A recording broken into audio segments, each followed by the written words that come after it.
Welcome मित्रों। Client interview में एक समस्या तब उत्पन्न हो जाती है मित्रों, जब क्वेश्चन देखने में लंबा लगता हो और क्लाइंट कहता है संक्षिप्त में जवाब दीजिए। मित्रों, इस हालात में आंसर को शॉर्ट करने के लिए दिमाग पर जोर आना स्वाभाविक है। अब इसमें ध्यान देने वाली बात है कि आंसर इतना शॉर्ट भी नहीं होना चाहिए कि क्लाइंट एक्सेप्ट ही न करे। इसी बात को ध्यान में रखते हुए यह वीडियो बनाया गया है कि देखने में लंबा लगने वाले क्वेश्चन का जवाब शॉर्ट में ऐसे दिया जाए ताकि क्लाइंट सेटिस्फाई हो जाए। इसका एक बढ़िया उपाय है कि आंसर को छोटे छोटे स्टेप्स में बांट कर बताया जाए। इसको एक एग्जाम्पल के द्वारा समझते हैं। जैसे एक क्वेश्चन है, शट डाउन में shell and tube heat exchanger का मेंटेनेंस कैसे करते हैं, संक्षिप्त में बताएं। इस क्वेश्चन का जवाब स्टेप बाय स्टेप 21 स्टेप में आप इस प्रकार दे सकते हैं। आपसे रिक्वेस्ट है कि सभी स्टेप्स को ध्यान से देखें, आपको इंटरव्यू में बहुत मदद मिलेगी। Step number 1, escafold erection. Scaffolding is erected to access tube bundle, pulling work and blinding and deblinding work। अर्थात ट्यूब बंडल को निकालने और ढुकाने के लिए, ब्लाइंडिंग और डी ब्लाइंडिंग करने के लिए स्कैफोल्डिंग का इरेक्शन करा लिया जाता है। दूसरा स्टेप है remove pipe insulation for blinding work, यानी ब्लाइंडिंग वर्क करने के लिए पाइप के इंसुलेशन को हटा दिया जाता है। तीसरा स्टेप है line to be isolated, heat exchanger के सभी इनलेट आउटलेट को आइसोलेट कर दिया जाता है। चौथा स्टेप है blinding work before pipe spools are removed. Pipe spools को निकालने के पहले सभी इनलेट आउटलेट को ब्लाइंडिंग कर दिया जाता है, यानी पॉजिटिव आइसोलेशन कर दिया जाता है। मित्रों, क्लाइंट कभी कभी पूछ देता है कि आप पॉजिटिव आइसोलेशन से क्या समझते हैं। इससे रिलेटेड एक और क्वेश्चन बनता है जो क्लाइंट इंटरव्यू में पूछा जाता है कि पॉजिटिव आइसोलेशन क्यों किया जाता है। पांचवा स्टेप है removal of channel head spools and sell side spools. Sir, पांचवें स्टेप में चैनल हेड स्पूल्स और सेल साइड स्पूल्स को रिमूव किया जाता है।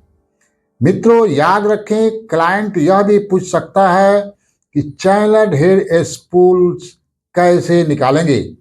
छठा स्टेप है removal of channel cover, channel head, shell cover and floating head. अर्थात इस स्टेप में channel cover, channel head, shell cover और फ्लोटिंग हेड को रिमूव करते हैं।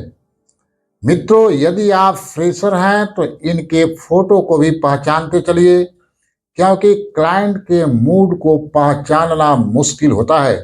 वह कभी कभी फोटो दिखाकर नाम भी पूछने लगता है। सातवां स्टेप है डिसेंबल बैकिंग डिवाइसेज। इस स्टेप में बैकिंग डिवाइसेज को डिसेंबल कर दिया जाता है। आठवां स्टेप है pull tube bundle and send it to cleaning yard at site. Tube bundle को निकालकर क्लीनिंग के लिए क्लीनिंग यार्ड में भेज दिया जाता है। नौवां स्टेप होता है cleaning tube bundle by hydrojetting. अर्थात ट्यूब बंडल को हाइड्रोजेटिंग से क्लीन किया जाता है, जिसका प्रेशर 1500 psi से लेकर 20,000 psi तक हो सकता है। 10वां स्टेप है shell side internal cleaning at site. Tube bundle को सेल से निकालने के बाद सेल के इंटरनल एरिया को क्लीनिंग किया जाता है। यहाँ पर भी एक क्वेश्चन एराइज होता है मित्रों कि सेल का इंटरनल क्लीनिंग कैसे किया जाता है। मित्रों, इंटरनल क्लीनिंग करने के लिए कॉटन, ब्रश के वायर, ब्रश, स्क्रैपर आदि का उपयोग किया जाता है। वेल्डिंग के टी ज्वाइंट को भी न्यूमेटिक वायर ब्रश से क्लीनिंग कर दिया जाता है ताकि एनडीटी हो सके। साथ ही इसके सभी नोजल्स को चेक कर लिया जाता है कि कहीं ये चौक तो नहीं है। यदि चौक है तो उसे क्लीन कर दिया जाता है। साथ ही इनके गैसकेट एरिया को भी वायर ब्रश, कॉटन आदि से क्लीन कर दिया जाता है। सभी स्टड्स और इनके नट्स को भी क्लीनिंग कर उन पर मॉली कोट लगा दिया जाता है। क्लाइंट के द्वारा सवाल पूछने पर आप इंटरनल क्लीनिंग के बारे में बता सकते हैं। 11वां स्टेप है सेल साइड विजुअल इंस्पेक्शन। इस स्टेप में सेल साइड विजुअल इंस्पेक्शन कराया जाता है ताकि कोई काम छूट तो नहीं गया है। यदि छूटा हो तो उसे पूरा कर दिया जाता है। 12वां स्टेप है आइरिस इंस्पेक्शन ऑन ट्यूब्स। इस स्टेप में ट्यूब्स का आइरिस इंस्पेक्शन कराया जाता है ताकि यह पता लग जाए कि ट्यूब्स में कोई खराबी तो नहीं है। 13वां स्टेप है repair tubes if found damage. इस स्टेप में यदि कोई ट्यूब खराब हो तो उसका रिपेयर करा दिया जाता है। 14वां स्टेप होता है मित्रों रीइंस्टेट ट्यूब बंडल। अब ट्यूब बंडल को सेल के अंदर रीइंस्टेट कर दिया जाता है। मित्रों, क्लाइंट अक्सर पूछ देता है कि ट्यूब बंडल को सेल के अंदर कैसे इंसर्ट किया जाता है। तो आप इस क्वेश्चन के जवाब इस तरह दे सकते हैं। सर, यदि छोटा ट्यूब बंडल हो तो उसे चैन ब्लॉक आदि से, और जब बड़ा ट्यूब बंडल हो तो क्रेन और बंडल पुलर की सहायता से ट्यूब बंडल को सेल के अंदर रीइंस्टेट किया जाता है। इस फोटो को देखिए कैसे एक ट्यूब बंडल को सेल के अंदर डाला जा रहा है। 15वां स्टेप है install back channel head, channel cover, backing device. इस स्टेप में backing channel head, channel cover और बैकिंग डिवाइस आदि को लगा दिया जाता है। 16वां स्टेप है perform tube side leak test. इतना होने के बाद ट्यूब साइड लीक टेस्ट किया जाता है। लीक टेस्ट को हाइड्रो टेस्ट के द्वारा चेक किया जाता है।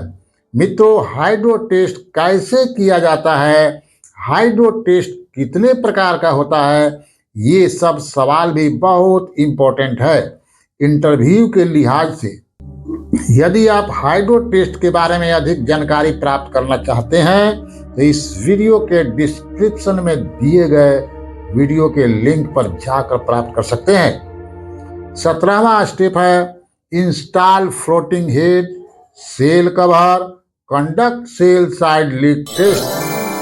अर्थात अब फ्लोटिंग हेड, सेल कवर आदि इंस्टॉल कर सेल साइड लीक टेस्ट पूरा किया जाता है। 18वां स्टेप होता है मित्रों reinstate channel outlet pipe spool.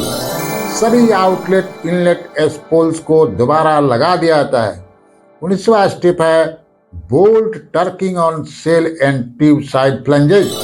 इस स्टेप में सेल साइड और ट्यूब साइड के सभी बोल्ट्स को दिए गए टर्किंग वैल्यू पर टर्किंग करा दिया जाता है। 20वां स्टेप है de blind as per blind list and sign off in flange check list. इस स्टेप में ब्लाइंड लिस्ट के अनुसार सभी किए गए ब्लाइंडिंग को डी ब्लाइंडिंग कर साइन ऑफ किया जाता है। 21वां और अंतिम स्टेप है मित्रों perform a good housekeeping in work area. अर्थात अंत में वर्क एरिया में अच्छे से हाउस कीपिंग कर दिया जाता है। तो इस प्रकार हम लोगों ने देखा कि किसी शटडाउन में एक हीट एक्सचेंजर के मेंटेनेंस से रिलेटेड पूछे जाने वाले क्वेश्चन का आंसर संक्षिप्त में किस प्रकार दिया जाता है। मैं आशा करता हूं कि यह वीडियो आप सबको क्लाइंट इंटरव्यू में जरूर मदद करेगी। यदि आपके नज़रिए से कोई स्टेप छूट गया हो तो आप कमेंट के द्वारा बेझिझक बता सकते हैं। क्लाइंट इंटरव्यू से रिलेटेड क्वेश्चंस आंसर के लिए आप इस चैनल के प्लेलिस्ट का जरूर विजिट करिए। वहां आपको बहुत सारी वीडियोज मिल जाएगी जो आपको क्लाइंट इंटरव्यू में मदद कर सकती है। वीडियो देखने के लिए मित्रों बहुत बहुत धन्यवाद। Best of luck.